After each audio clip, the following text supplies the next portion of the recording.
தென்காசியில் நடைபெற்ற ஒரு நிகழ்ச்சியில் முதலமைச்சர் மு க ஸ்டாலின் பேசி வருகிறார். திரு பழனிநாடார் அவர்களே, முன்னாள் பேரவையினுடைய தலைவர் அன்புக்குரிய ஆவுடையப்பன் அவர்களே, முன்னாள் அமைச்சர்கள் பூங்கோதை ஆலடி அண்ணா அவர்களே, தங்கவேல் அவர்களே, கூடுதல் தலைமைச் செயலாளர் திரு ககன்தீப் சிங் பேடி ஐஏஎஸ் அவர்களே, மாவட்ட ஆட்சித்தலைவர் திரு கமல் கிஷோர் ஐஏஎஸ் அவர்களே, ஜெயபாலன் உள்ளிட்ட கழக நிர்வாகிகளே, உள்ளாட்சி அமைப்புகளின் பிரதிநிதிகளே, அரசு உயர் அலுவலர்களே, பல்வேறு நலத்திட்ட பதவிகளை பெறுவதற்காக வருகை தந்திருக்கக்கூடிய பயனாளிகளே, என்னுடைய பாசத்திற்கும் பேரன்பிற்கும் உரிய மகளிர் சுய உதவி குழுவில் இடம்பெற்றிருக்கக்கூடிய தாய்மார்களே, சகோதரிகளே, பத்திரிகை மற்றும் ஊடகத்துறையை சார்ந்திருக்கக்கூடிய நண்பர்களே, உங்கள் அனைவருக்கும் என்னுடைய அன்பான வணக்கம்.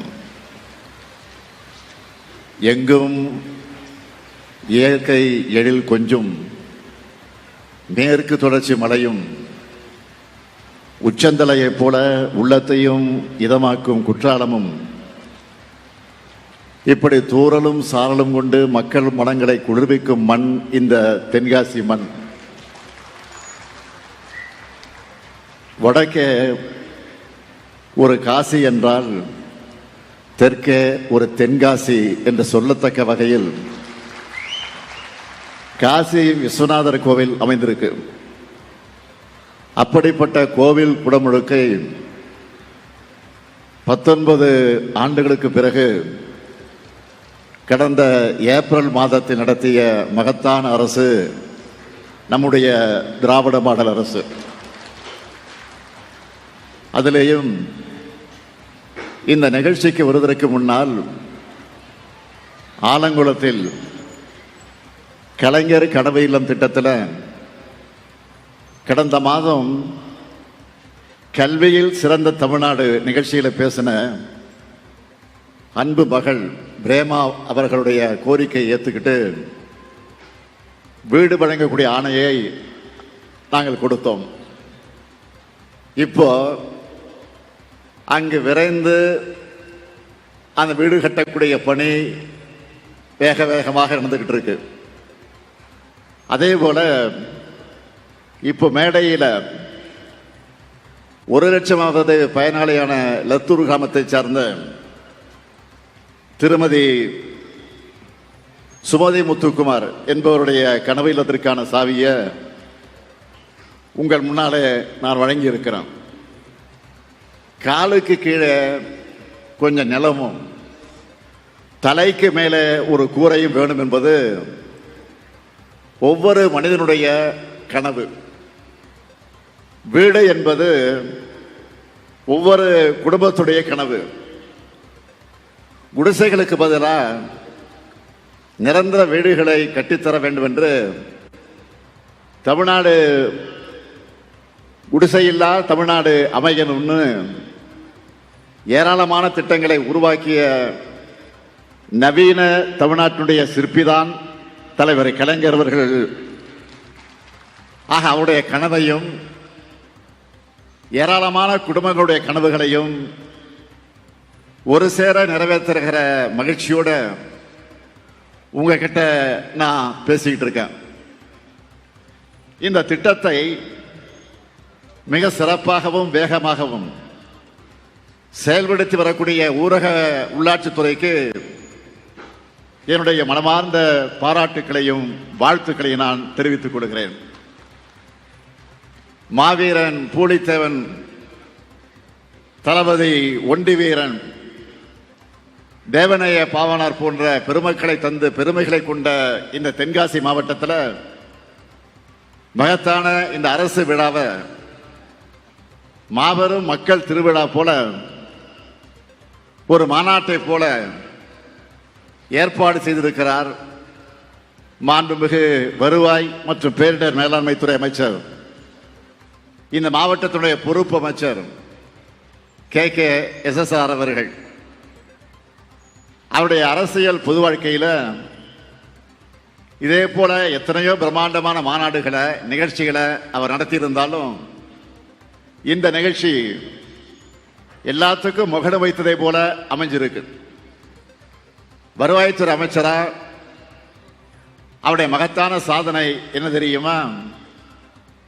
இதுவரைக்கும் இல்லாத அளவுக்கு இவருடைய பீரியட்ல தான் தமிழ்நாடு முழுவதும் இதுவரைக்கும் 10,26,743 பேருக்கு இலவச வீட்டு மனைப்பட்டா வழங்கியிருக்கிறோம். அதே போல 9 லட்சம் முதியோருக்கு புதுசா முதியோர் ஓய்வூதியம் வழங்கப்பட்டிருக்கு. வருவாய்த்துறை சார்பில் 17 விதமான சான்றிதழ்கள் வழங்கப்படுது. முந்தைய அதிமுக ஆட்சியில் விண்ணப்பிச்ச 4.5 லட்சம் பேருக்கு சான்றிதழ் தராம வச்சிருந்தாங்க. அவங்க எல்லாருக்கும் சான்றிதழை வழங்கினதுதான் இந்த சாத்தூராரின் சாதனையாகும். இப்படி தன்னுடைய அனுபவத்தாலும் அமைதியான செயல்களாலும் அரசுக்கு நற்சான்றிதழை பெற்று தந்திருக்கக்கூடிய மாண்புமிகு அமைச்சர் KKSSR ராமச்சந்திரன் அவர்களுக்கு என்னுடைய பாராட்டுக்கள், வாழ்த்துக்கள். அதே போல அவருக்கு துணை நின்று பணியாற்றி இருக்கக்கூடிய தென்காசி மாவட்டத்துடைய ஆட்சித்தலைவர் திரு AK கமல்கிஷோர் IAS அவர்களுக்கும் தென்காசி மாவட்ட அனைத்து துறை அலுவலர்களுக்கும் என்னுடைய மனமார்ந்த வாழ்த்துக்களையும் நன்றியை நான் தெரிவிச்சுக்கிறேன். நம்ம திராவிட மாடல் ஆட்சி அமைந்த பிறகு தமிழ்நாட்டை அனைத்து வகையிலும் அனைத்து துறைகளிலும் முன்னேற்றி வருகிறோம். எல்லாருக்கும் எல்லாம் என்பதை நோக்கமாக கொண்டு அனைத்து மாவட்டங்களையும் வளர்த்து வருகிறோம். நீங்க செய்தித்தாள்கள்ல படிச்சிருப்பீங்க, தொலைக்காட்சியில் பார்த்திருப்பீங்க. தமிழ்நாடு முழுக்க ஒவ்வொரு மாவட்டத்துக்கும் சென்று இது போன்ற அரசு விழாக்கள்ல நான் பங்கேற்று அந்தந்த மாவட்டத்துக்கு தேவையான திட்டங்களை தொடங்கி வச்சுக்கிட்டு இருக்கிறேன். அந்த வகையில் இன்றைக்கு தென்காசி மாவட்டத்தில் 141 கோடி ரூபாய் மதிப்பீட்டில் முடிவுற்றிருக்கக்கூடிய 117 திட்டப் பணிகளை திறந்து வச்சு 291 கோடி ரூபாய் மதிப்பிலான 83 பணிகளுக்கு அடிக்கல் நாட்டி 2,44,469 பேருக்கு 587 கோடி ரூபாய்க்கு பல்வேறு நலத்திட்ட உதவிகள்னு 1,020 கோடி ரூபாய் மதிப்பிலான நலத்திட்ட உதவிகள் வழங்கியிருக்கிறான். இந்த 4.5 ஆண்டு காலத்தில் அனைத்து அரசு துறைகளின் மூலமாக தென்காசியில் நடைபெற்ற பணிகள் குறித்து ஒரு ஆய்வு அறிக்கையை தயாரிக்க சொல்லியிருந்தேன். அதை நான் வாங்கி பார்த்தப்போ எனக்கே மலைப்பா இருந்துச்சு.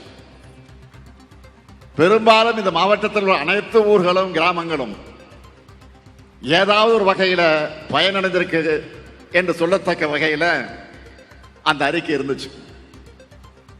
அந்த அறிக்கையில் சொல்லப்பட்டிருக்கக்கூடிய பணிகளில் சிலவற்றை மட்டும் ஹைலைட்டா தலைப்புச் செய்தியா நான் சொல்லணும்னா 15 ஊர்களில் மன்ற அலுவலக கட்டடங்கள், 16 தூர்வாரக்கூடிய பணிகள், குத்தம்பாஞ்சான், மகேந்திரவாடி, கழுநேரி குளம், கம்பனேரி உள்ளிட்ட பல ஊர்களில் சமுதாய கிணறுகள், சொக்கம்பட்டி, பெரும்புத்தூர், கூடலூர், பருவக்குடி உள்ளிட்ட பல ஊர்களில் உணவு குறிச்சியில அரசு தோட்டக்கலை பண்ணை, வினைதீர்த்த நாடார்பட்டி பள்ளியில் வகுப்பறைகள், தென்காசி மருத்துவமனையில குழந்தைகள் நலப்பிரிவு,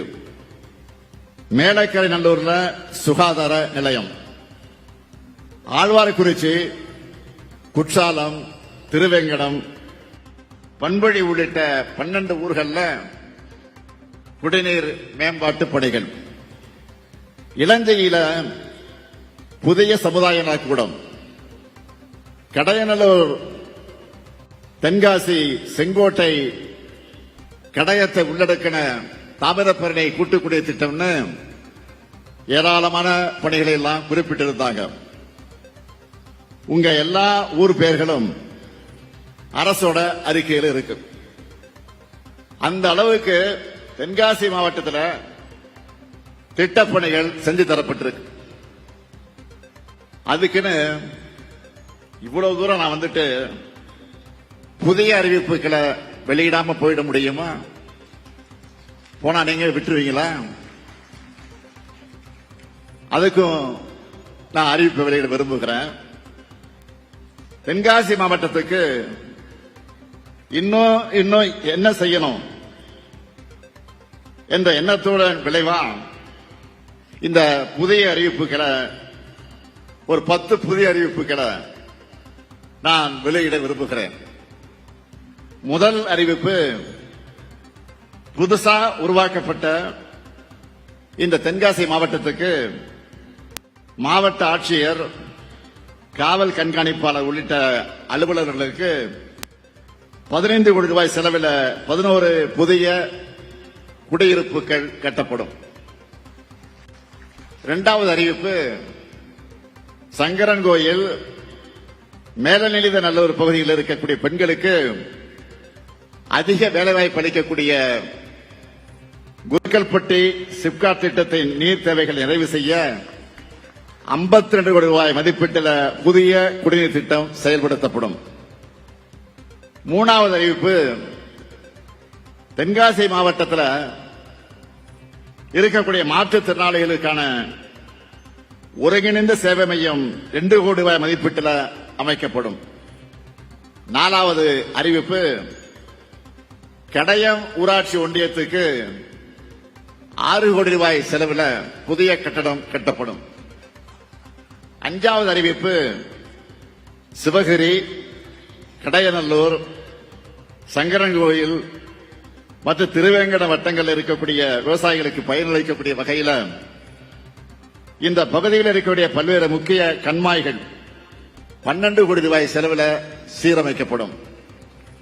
ஆறாவது அறிவிப்பு, தென்காசி வட்டம் சிவசைலம் கிராமத்தில் இருக்கக்கூடிய கடனா அணை 4 கோடி ரூபாய் செலவில் சீரமைக்கப்படும்.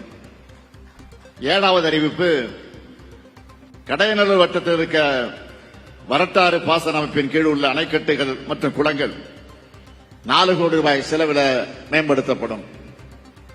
எட்டாவது அறிவிப்பு, செங்கோட்டை வட்டத்தில் அடவி நயனார் கோயில் அணை திட்டத்தின் கீழ் உள்ள அணைக்கட்டுகள், கால்வாய்கள் மற்றும் குளங்கள் 5 கோடி ரூபாய் செலவில் சீரமைக்கப்படும். ஒன்பதாவது அறிவிப்பு, வீர கேரளம்புதூர் வட்டத்தில் இருக்க மாராந்தாய் கால்வாய் 2 கோடி ரூபாய் செலவில் சீரமைக்கப்படும். 10வது அறிவிப்பு, ஆலங்குளத்தில் இருக்கக்கூடிய அரசு மகளிர் கலை மற்றும் அறிவியல் கல்லூரிக்கு 1 கோடி ரூபாய் செலவில் குடிநீர் மற்றும் பிற வசதிகள் செய்து தரப்படும். இந்த 10 முத்தான அறிவிப்புகளும் உங்களுக்கு மகிழ்ச்சியை தரும் என்று நான் நம்புகிறேன். மக்களான உங்களை மகிழ்விக்கவே இந்த ஆட்சி, மக்களை காக்கவே இந்த ஆட்சி, மக்களை வளர்க்கவும் மக்களுக்கு கொடுக்கவுமே இந்த ஆட்சி. இந்த 4 ஆண்டு காலமாக நாங்க செஞ்சுட்டு இருக்கோம். எப்போ மக்களை நினைச்சுக்கிட்டு நாங்க ஏங்குற காரணத்தினாலதான் மக்களாகிய நீங்கள் எங்களோடவே இருக்கீங்க. நமக்கிடையே ஏற்பட்டிருக்கக்கூடிய நிலைக்கம் தான் சிலரை தூங்க விடாம பண்ணுது. அதனால்தான் நாள்தோறும் ஏதாவது ஒரு அவதூறு செய்திய சும்மா அடிச்சு விடுறாங்க. அதுலயும் குறிப்பா எதிர்க்கட்சி தலைவர் திரு பழனிசாமி அவர்கள் விரக்தியின் உச்சிக்கே போய் பேசிட்டு இருக்கிறார்.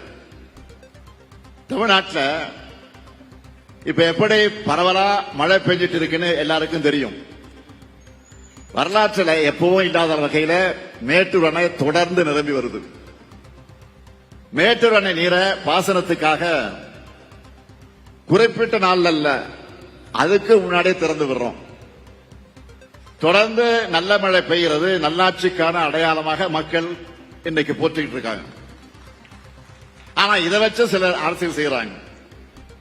என்ன அரசியல்? விளைச்சல் நல்ல வாங்கல, அது அழுகிடுச்சுன்னு ஏதாவது அவதூறுகளை பழனிசாமி சொல்லிட்டு வராரு. விவசாய பெருமக்கள் பாடுபட்டு உற்பத்தி செய்யற நெல்லை ஒரு நெல்மணி கூட வீணாக கூடாதுன்னு அதிகாரிகளுக்கு நான் உத்தரவிட்டிருக்கிறேன்.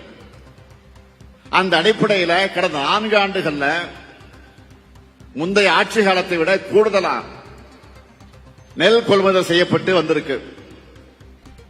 முத்தமிழறிஞர் கலைஞர் அவர்கள் 1972 தமிழ்நாடு நுகர்வோர் வாணிப கழகத்தை உருவாக்கி அதன் மூலம் விவசாயிகளிடமிருந்து நெல் கொள்முதல் செய்ய தமிழ்நாடு முழுவதும் நெல் கொள்முதல் நிலையங்களை ஏற்படுத்தி கொள்முதல் செய்யப்படக்கூடிய முறையை தமிழ்நாட்டுக்கு தனியே உருவாக்கினார். நம்ம ஆட்சியில வேளாண் உற்பத்தி அதிகமாகி இருக்கு, பாசன பரப்பு அதிகரிச்சிருக்கு, அதுக்கேற்ப நெல் கொள்முதலையும் அதிகரிச்சிருக்கிறோம். நெல் கொள்முதல் கிடங்குகளும் அதிகரிச்சிருக்கு. கடந்த 4 ஆண்டுகள்ல விவசாயிகள் இருந்து கொள்முதல் செய்யப்பட்ட நெல் எவ்வளவு தெரியுமா? 1,70,45,545 மெட்ரிக் டன். இதுல ஆண்டுக்கு சராசரியா கொள்முதல் செய்யப்பட்ட நெல் 42,61,386 மெட்ரிக் டன். இது நம்ம ஆட்சியுடைய டேட்டா. இது ஆனா இதுவே முந்தைய அதிமுக ஆட்சி காலத்தில் சராசரியா செய்யப்பட்ட நெல் எவ்வளவு தெரியுமா? ஆண்டுக்கு 22,70,293 மெட்ரிக் டன் மட்டும்தான். இந்த அடிப்படை கூட தெரியாம பொய் சொல்லிட்டு இருக்கிறாரு எதிர்க்கட்சி தலைவர் பழனிசாமி. அவர்கிட்ட பொய்யையும் துரோகத்தையும் தவிர வேற எதையும் எதிர்பார்க்க முடியாது. அவருடைய ஹிஸ்டரி அதுதான். நெல் கொள்முதல் குறித்த மேலும் சில புள்ளி விவரங்களை சொல்லணும்னா, அதிமுக ஆட்சி காலத்தில் அக்டோபர் 1 தேதியில தான் நெல் கொள்முதல் தொடங்கப்பட்டுச்சு. நம்ம ஆட்சியில, திராவிட மாடல் ஆட்சியில 1 மாத காலம் முன்னாடியே, அதாவது செப்டம்பர் 1 நாளே நெல் கொள்முதல் தொடங்கப்பட்டு வருது. இந்த ஆண்டினுடைய பருவமழைக்கு முன்னாடியே விவசாயிகள் நெல் அறுவடை செஞ்சு புதிய விலையில நெல்லை விற்க 1 மாசத்துக்கு முன்னாடியே செப்டம்பர் 1 தேதியே கொள்முதல் தொடங்கப்பட்டாச்சு. கொள்முதல் செய்யப்பட்ட நெல் பாதுகாப்பா மூடி வைக்கப்பட்டிருக்கு. நெல் கொள்முதல் ஈரப்பத அளவை 17 விழுக்காட்டிலிருந்து 22 விழுக்காடாக அதிகரிக்க ஒன்றிய அரசுக்கு நான் கோரிக்கை வச்சேன். அவங்களும் அந்த கடிதத்தை பார்த்துட்டு அந்த கோரிக்கை கவனிச்சுட்டு வந்து பார்வையிட்டு இருக்கிறாங்க. இப்போ ஒவ்வொரு நேரடி கொள்முதல் நிலையத்திலையும் தினமும் 1000 மூட்டைகள் கொள்முதல் செய்யப்படுது. நெல் வரத்து அதிகமாக இருக்கிறதுனால ஞாயிற்றுக்கிழமைகளே நேரடி நெல் கொள்முதல் நிலையங்கள் திறக்கப்பட்டிருக்கு, செயல்பட்டு இருக்கு. இது எதையும் தெரியாம மாண்புமிகு எதிர்க்கட்சி தலைவர் பேசிக்கிட்டு இருக்கிறார், குழப்பிக்கிட்டு இருக்கிறார். என்னை பொறுத்த வரைக்கும் தினந்தோறும் இது பத்தி விசாரிச்சுட்டு நான் நடவடிக்கை எடுத்துக்கிட்டு இருக்கிறேன். தன்னை விவசாயின்னு சொல்லிட்டு இருக்கக்கூடிய பழனிசாமி ஆட்சியில தான் மிக மோசமான நிலை. என்ன? 3 வேளாண் சட்டங்களை ஒன்றிய பாஜக அரசு கொண்டு வந்துச்சு. அதுக்கு எதிராக 2 ஆண்டு காலம் போராடின விவசாயிகளை பற்றி என்ன சொன்னாரு பழனிசாமி? புரோக்கர், கொச்சைப்படுத்தி பேசினார். அதை நாடு மறக்கல, விவசாயிகளை மறக்க மாட்டாங்க. ஆனா நம்ம திராவிட மாடல் ஆட்சி அமைஞ்சதும் 3 வேளாண் சட்டங்களுக்கு எதிராக சட்டமன்றத்தில் தீர்மானம் கொண்டு வந்தவன் இதோ உங்கள் முன்னால் நின்று கொண்டிருக்கக்கூடிய முத்துவேல் கருணாநிதி ஸ்டாலின். நல்லா தெரியும் நாட்டுக்கு. வடகிழக்கு பருவமழை காரணமா தாழ்வான பகுதிகளை வசிக்கிற மக்கள் மழைநீர் தேங்கி பாதிக்கப்படக்கூடாதுன்னு மக்கள் அச்சமில்லாம தங்களுடைய அன்றாட பணிகளை ஈடுபட உதவுற வகையில அரசு துரிதமாக செயல்பட்டு வருது. தொடர்ந்து நிலைமையை கண்காணிச்சு அதிகாரிகளுக்கு உத்தரவுகளை எல்லாம் பிறப்பித்து அதை நாங்கள் ஃபாலோ பண்றோம். மழைநீர் சூழ்ந்திருக்கக்கூடிய பாதிக்கப்படுகிற பகுதிகளில் வெள்ள நிவாரண முகாம் அமைக்கப்பட்டு தேவையான உதவிகள் வழங்கப்பட்டு வருது. பொதுமக்களுக்கு நோய் தொற்று பாதிப்பு ஏற்படாமல் தடுக்க மருத்துவ முகாம்கள் அமைச்சிருக்கிறோம். சென்னையில நிவாரண மையங்கள் தயார் நிலையில வைக்கப்பட்டு தொடர்ந்து செயல்படுது. இந்த மையங்கள்ல உணவு, சுகாதார வசதி, குடிநீர் வசதிகள் செய்யப்பட்டிருக்கும். சமையல் கூடங்கள் தயார் நிலையில் வைக்கப்பட்டிருக்கு. மழைநீரை வெளியேற்ற மோட்டார் பம்புகள், விழக்கூடிய மரங்களை அகற்றுவதற்கு மர அரவை இயந்திரங்கள், மிஷின் எல்லாமே தயார் நிலை வைக்கப்பட்டிருக்கு. இப்படி போர்க்கால தயாரிப்பு நிலையோடு நாம இருக்கிறோம். மக்களை காக்க எங்களுக்கு யாரும் சொல்லித்தர தேவையில்லை. 3 முறை இயற்கை பேரிடர்களை நாம் சந்திச்சிட்டோம். இந்த நாம் ஆட்சிக்கு வந்து 3 முறை வேண்டிய உதவிகள்லாம் செஞ்சு மக்களை காத்தோம். ஆனா பாதிக்கப்பட்ட உட்கட்டமைப்புகளை சரி செய்ய நிவாரண பணிகளுக்காக நாம கேட்ட 37,000 கோடி ரூபாயை ஒன்றிய பாஜக அரசு கொடுத்துச்சா? இல்ல, இதுவரைக்கும் கொடுக்கல. ஏன் கொடுக்கல? அப்படி கொடுத்தா தமிழ்நாடு சீராகிவிடும், தமிழ்நாடு வளர்ந்து விடும். அது நடக்கக்கூடாதுன்னு நினைக்கிறாங்க ஒன்றியத்தில் இருக்கக்கூடிய அரசு. ஒன்றிய அரசு பணம் கொடுத்தாலும் கொடுக்காமல் போனாலும் தமிழ் மக்களை காப்பதுதான் நம்முடைய கடமைன்னு செயல்பட்டு வரக்கூடிய அரசுதான் இந்த திராவிட மாடல் அரசு என்பதை நீங்கள் மறந்துவிடக்கூடாது. ஆனா தொல்லை கொடுத்தாலும், என்ன தொல்லை கொடுத்தாலும், என்ன தொந்தரவு பண்ணாலும் தமிழ்நாட்டுடைய வளர்ச்சியை யாராலும் தடுக்க முடியல. இப்போ தேர்தல் ஆணையம் மூலமா சிறப்பு தீவிர வாக்காளர் பட்டியல் திருத்தம் என்கிற பேர்ல நம்முடைய வாக்குரிமையை பறிக்கிற சதியை அறிவிச்சிருக்கிறாங்க. ஏற்கனவே பீகார்ல இதனால் என்ன நடந்துச்சுன்னு பார்த்தோம். பாஜக தோல்வி உறுதியானா வாக்காளர்களையே நீக்க துணிஞ்சாங்க. அதே ஃபார்முலாவை தமிழ்நாட்டிலையும் இப்போ முயன்று பார்க்கிறாங்க. தொடக்க முதலே இந்த சதியை உணர்ந்து நாம எல்லாரும் எல்லா வகையிலும் இதை எதிர்த்துட்டு இருக்கிறோம். இப்ப கேரளாவும் நம்மோட இதில் இணைஞ்சிருக்காங்க. இது தொடர்பாக நம்முடைய அடுத்த கட்ட நடவடிக்கை குறித்து முடிவெடுக்க வருகிற நவம்பர் 2ஆம் தேதி என்று நான் அனைத்து கட்சி கூட்டத்தை கூட்டியிருக்கிறேன், அழைப்பு விடுத்திருக்கிறேன். எல்லாருக்கும் அழைப்பு போயிருக்கு. இந்த மேடையிலிருந்து மீண்டும் உறுதியா சொல்றேன், ஜனநாயகத்தோட அடித்தளமே வாக்குரிமை தான். அதை எந்த நிலையிலும் விட்டுக் கொடுக்க மாட்டோம். வாக்குரிமை பறிப்பு, வாக்கு திருட்டு போன்ற பாஜக முயற்சிகளை முறியடிப்போம். தமிழ்நாட்டு மக்களுடைய வாக்குரிமையை காப்போம். மக்களாட்சியை காப்பதற்கான இந்த முன்னெடுப்பில் அனைத்து கட்சிகளும் அரசியல் வேறுபாடுகளை கடந்து பங்கெடுக்க வேண்டும் என்று நான் இந்த மேடையில் இருந்தவர்களுக்கெல்லாம் அழைப்பு விடுக்கிறேன். இயற்கை பேரிடராக இருந்தாலும், செயற்கையான அரசியல் சதியாக இருந்தாலும், எல்லாவற்றிலும் இருந்து காப்பதுதான் என்றைக்குமே நம்முடைய பணி. நான் முதல்ல சொன்னது போல, மகத்தான உங்களை மகிழ்விக்கவே இந்த ஆட்சி, மக்களை காக்கவே இந்த ஆட்சி, மக்களை வளர்க்கவே இந்த ஆட்சி, மக்களுக்கு தேவையானதை கொடுக்கவே இந்த ஆட்சி. இந்த நல்லாட்சி என்னாலும் தொடரும் தொடரும். தமிழ்நாட்டின் வளம் பெருகும் பெருகும் என்று சொல்லி விடைபெறுகிறேன். நன்றி, வணக்கம்.